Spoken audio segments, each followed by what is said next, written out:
Hello students. तो आज हम बात करेंगे एक्सपेंस रेशो के बारे में। एक्सपेंस रेशो हम म्यूचुअल फंड्स के चैप्टर के बारे में बात कर रहे हैं। उसमें म्यूचुअल फंड्स, जो आपको पता ही है अभी म्यूचुअल फंड्स कैसे वर्क करते हैं। म्यूचुअल फंड्स का मेन फंक्शनिंग ऐसे होती है कि हम अपना पैसा एक म्यूचुअल फंड नाम की कंपनी को देते हैं। वो कंपनी क्या करती है, आगे पैसे को इन्वेस्ट करती है। ठीक है, उसमें से जो रिटर्न आती है वो हमें मिलती है। पर ऐसा नहीं है कि म्यूचुअल फंड कंपनी फ्री में सब कुछ कर रही है। म्यूचुअल फंड कंपनी के कुछ एक्सपेंसेस भी होते हैं और उनका कुछ प्रॉफिट भी होता है, क्योंकि जो मैनेज कर रहा है पर्सन उसको भी सैलरी चाहिए। ठीक है, तो एक्सपेंस रेशो एक वही उसी को कहते हैं भी जो expense mutual fund company charge करती है हमसे। अभी हम फॉर एग्जांपल हम लाख रुपया लगाते हैं, म्यूचुअल फंड कंपनी को लाख रुपए देते हैं, तो उसमें से वो फॉर एग्जांपल 10% की रिटर्न दे रही है। और 10% में से वो म्यूचुअल फंड में भी 1.5% का अपना भी प्रॉफिट रख रही हो। ठीक है, तो इस केस ऐसे मतलब म्यूचुअल फंड कंपनी अपनी एक्सपेंसेस चार्ज करती है इन्वेस्टर से। The fees charge by the scheme to manage the investors money. Investor की मनी को मैनेज करने के लिए जो फीस चार्ज की जाती है म्यूचुअल फंड कंपनी के द्वारा, उसको हम एक्सपेंस रेशो बोलते हैं। Simple as that. ठीक है, तो इस एक्सपेंस रेशो में कौन कौन से एक्सपेंसेस इंक्लूड किए जाएंगे? सिंपल सी बात है, fees paid to the service providers like trustees, registrar, transfer agent, custodian, auditor etcetera. अभी ये पर्सन्स कौन है? ठीक है, इन पर्सन्स के बारे में बात की गई थी किस चैप्टर में? सेबी के एलओडीआर रेगुलेशंस वाले चैप्टर में, जो कि चैप्टर नंबर 5 था आपका। एलओडीआर रेगुलेशन मतलब लिस्टिंग ऑब्लिगेशन डिस्क्लोजर रिक्वायरमेंट। उसमें ये लिखा हुआ था भी अगर कोई उसमें सिक्योरिटीज के नाम लिखे थे, सिक्योरिटीज में म्यूचुअल फंड भी कवर हो रही थी। और अगर वो म्यूचुअल फंड कंपनी लिस्टेड है तो उसको एक ट्रांसफर एजेंट भी अपॉइंट करना पड़ता है। तो वो ट्रांसफर एजेंट क्या काम करता है? जैसे फॉर एग्जांपल मैंने अपनी सिक्योरिटीज को सेल करना है या फिर किसी यूनिट्स को, म्यूचुअल फंड्स के केस में सिक्योरिटीज नहीं होती, यूनिट्स होती हैं। अगर मैंने अपने यूनिट्स को सेल करना है या किसी पर्सन के नाम पे ट्रांसफर करनी है, तो वो ट्रांसफर एजेंट्स के पास मैं रिक्वेस्ट डालूंगा। वो मेरी यूनिट्स को क्या करेंगे, दूसरे पर्सन के नाम पे ट्रांसफर कर देंगे। तो इस केस में ट्रांसफर एजेंट्स अपॉइंट किए जाते हैं, उनको फीस पे करनी पड़ती है म्यूचुअल फंड कंपनी को। ट्रस्टीज होते हैं। ठीक है, तो एक ट्रस्ट, म्यूचुअल फंड को एक ट्रस्ट के फॉर्म में स्टैब्लिश किया जाता है। ठीक है, और उनके ट्रस्टीज होते हैं, उनकी फीस पे होती है। आपको इतना डिटेल में जाने की जरूरत नहीं है वैसे। ठीक है, आपको सिंपल सा पता होना चाहिए भी कौन कौन से पर्सन होते हैं। और रजिस्ट्रार होता है एक, जो रजिस्टर करता है यूनिट्स को। कस्टोडियन होते हैं, ऑडिटर होते हैं। ठीक है, asset management expenses, asset manage करने के कुछ एक्सपेंसेस होते हैं उनके, सिंपल से जनरल एक्सपेंसेस हो गए। जैसे कोई फीस पे करनी है किसी ब्रोकर को, कोई वगैरह, ये सारे एसेट मैनेजमेंट एक्सपेंसेस हो गए इनके। कमीशन पे टू द डिस्ट्रीब्यूटर्स। अभी आपको पता होगा कई इनके डिस्ट्रीब्यूटर्स होते हैं। आपने सुना होगा, ग्रो का नाम सुना होगा, ग्रो ऐप होती है एक। और कई इनकी एप्स हैं जो म्यूचुअल फंड, कुबेरा ऐप है एक। तो ये सारी एक डिस्ट्रीब्यूटर्स हैं। तो इनको कमीशन पे किया जाता है, ये प्रमोट करते हैं म्यूचुअल फंड्स को। ठीक है, other selling expenses including advertisement expenses. आपको एडवर्टाइजमेंट दिखती है यूट्यूब पे, एच डी एफ सी की तो एडवर्टाइजमेंट चलती रहती है। ठीक है, तो इनकी सारी जो एडवर्टाइजमेंट एक्सपेंसेस होते हैं ये होते हैं एक्सपेंस रेशो में कवर। नेक्स्ट हो गया expenses on the investor communication. आपके साथ कोई भी कम्युनिकेशन करनी है, इन्होंने कोई मीटिंग की कम्युनिकेशन करनी है, कुछ भी करना है, तो उसके एक्सपेंसेस हो गए, अकाउंट स्टेटमेंट्स पे प्रोवाइड की जाती हैं आपको ईयरली बेसिस पे। डिविडेंड हो गया, चेक्स हो गए, वारंट्स हो गए। लिस्टिंग फीस, लिस्टिंग एक्चुअली में एक इनको लिस्टिंग फीस पे करनी पड़ती है स्टॉक एक्सचेंजेस को। एक बार नहीं पे करनी पड़ती, वो एनुअली पे करनी पड़ती है। वो 7-8 लाख रुपए होती है, इतनी होती है मिनिमम। ठीक है, तो वो उनको पे करनी पड़ती है। डिपॉजिटरी फीस होती है। डिपॉजिटरी आप समझते हो, डिपॉजिटरी क्या होती है? जो हमारी यूनिट्स को डीमटेरियलाइज्ड फॉर्म में अपने पास रखती है। सर्विस टैक्स होते हैं, अभी तो सर्विस टैक्स नहीं होता इस केस में, I think so GST he applicable होगा इन पे भी। हाँ, जीएसटी में सिक्योरिटीज को गुड्स माना गया है, तो ठीक है उस पे जीएसटी अवेलेबल होगा।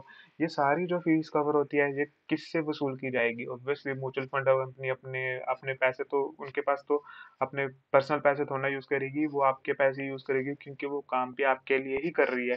ठीक है, और इसमें एसेट मैनेजमेंट एक्सपेंसेस में आप वो लगा सकते हो भी जो पर्सन इनके मैनेज कर रहे हैं। एक्चुअली में म्यूचुअल फंड कंपनी को मैनेज, इनके मैनेजर्स होते हैं जो आपके पैसे को मैनेज करते हैं, वो ऑब्वियसली एक ह्यूमन पर्सन ही होते हैं, ठीक है, ह्यूमन बींग्स ही होते हैं। तो वो मिनिमम दो तीन ऐसे होते हैं बंदे, मतलब जो मैनेज करते हैं आपके पैसे को। उनकी जो सैलरी होती है वो सैलरी बड़ी होती है, 20 20 30 30 लाख, 50 लाख, 60 लाख इतनी होती है। जितना बड़ा म्यूचुअल फंड कंपनी होगी उतनी बड़ी उनकी ज्यादा सैलरी होगी, ठीक है। तो ये सारे एक्सपेंसेस आपसे ही वसूल किए जाएंगे एक्सपेंस रेशियो के नाम से। Under SEBI Mutual Fund Regulations 1996, mutual funds are permitted to incur certain operating expenses for managing a mutual fund scheme. इनको अलाउड है एक्सपेंसेस करने। तो ये सारे एक्सपेंसेस करने की पावर किसने दी है? सेबी ने इनको दी है। सच है सेल, मार्केटिंग एक्सपेंसेस, यही सारे की दोबारा से लेकर के इन्होंने, और कुछ नहीं है। This is commonly referred to as expense ratio, इसको एक्सपेंस रेशो बोलते हैं। In expense ratio is the cost of running and managing a mutual fund which is charge to the scheme. Scheme क्या है? जो आपका मतलब, स्कीम किसको कहते हैं जी? जो आपके बीच में एग्रीमेंट है जिससे आप अर्न कर रहे हो मनी, ठीक है। तो ये स्कीम होती है, ये इसी को स्कीम बोलते हैं। और इसको मैनेज करने का जो एक्सपेंसेस होते हैं वही सारे ये एक्सपेंसेस हैं। All the expenses include by the mutual fund AMC will have to be managed within the limits under regulation number 52 sub regulation 6 and 6A of the SEBI mutual fund regulations.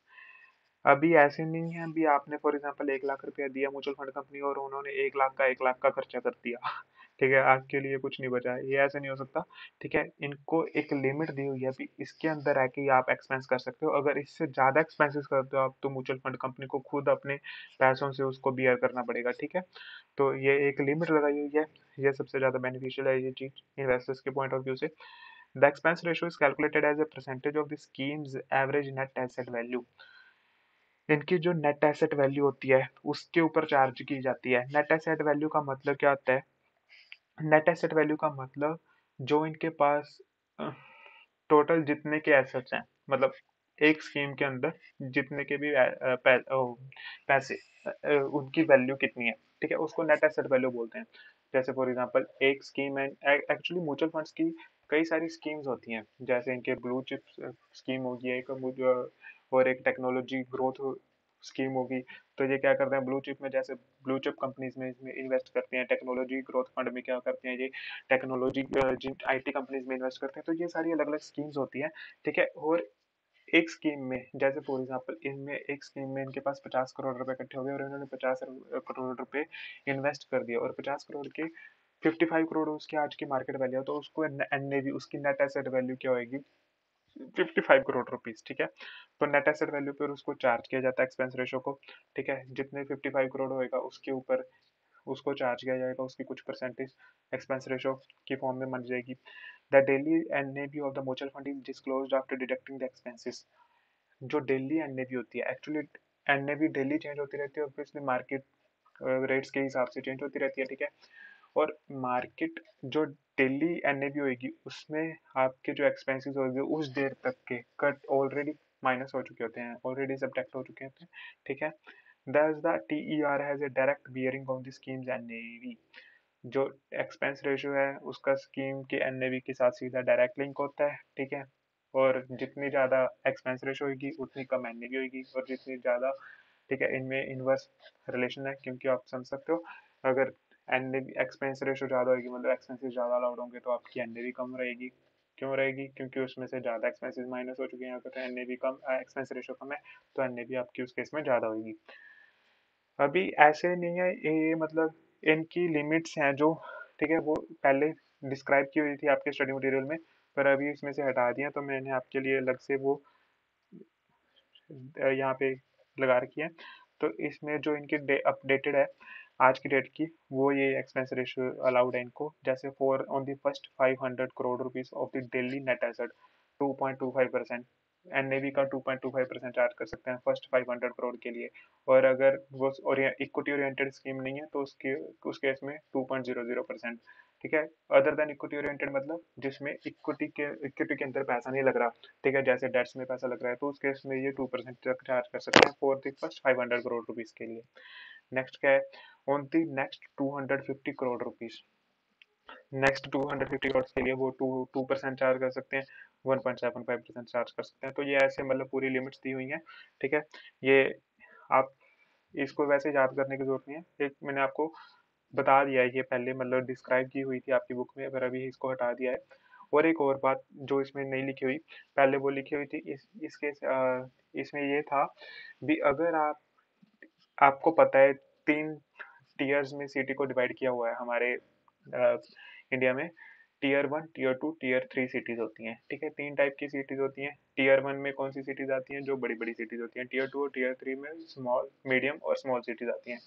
अभी medium और small cities में mutual funds को ज्यादा अ, वो करने के लिए, ज्यादा उसकी अवेयरनेस फैलाने के लिए, तो एसएबी ने उनको 0.30% ज्यादा एक्सपेंस ज्यादा करने की पावर दी हुई है। मतलब इस केस में क्या होगा, 2.25% की जगह अगर आप टीयर टू में से आपके ज्यादा इन्वेस्टमेंट्स आ रही हैं, तो आप उस केस में 2.55% तक चार्ज कर सकते हो एक्सपेंस रेशो।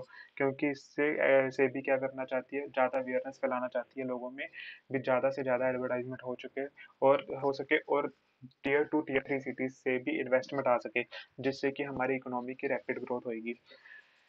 और इसके बाद ये लिखा हुआ है इन्होंने, in terms of the regulation 52 sub regulation 1 of the SEBI mutual fund regulation 1996, all the scheme related expenses including the commission paid to the distributors by whatever name called it may be paid, इसको किसी भी नाम पे करोगे वो commission paid to distributor माना जाएगा। ये सिंपल सी ये बात लिखी हुई है। And shall necessarily be paid from the scheme only with in the regulatory limits जो इनकी परसेंटेज डिस्क्राइब की है उसके अंदर पे करना है। उसके ज्यादा नहीं पे कर सकते, और उससे ज्यादा पे करते हो तो एएमसी को अपने खुद के पैसों से उसको बियर करना पड़ेगा। And not from the books of the asset management companies, its associate sponsor, ये any expenditure in excess of the limit specified in this regulation shall be borne by the asset management company और the trust और the sponsor. जो उनके sponsors हैं asset management company को खुद को beer करना पड़ेगा अगर वो इस लिमिट से ज़्यादा एक्सपेंस करते हैं, ठीक है। तो यहाँ ये एक्सपेंस रेशो इतना ही था, बड़ा सिंपल था। Okay, thank you.